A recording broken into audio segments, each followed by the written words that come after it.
mübarek gün bulmuş gıda meskin.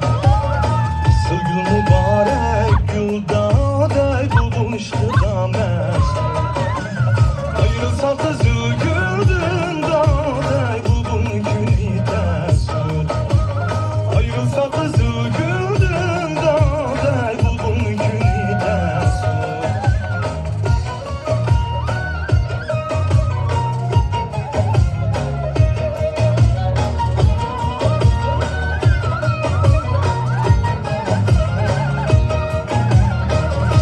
Acayip gün anlatmayı çılmaydı. Sılgı acayip gül dağday anlatmayı çılmaydı. Sayra pişti da buldu dağday kirpigi tıkılmaydı. Sayra pişti da buldu dağday kirpigi tıkılmaydı.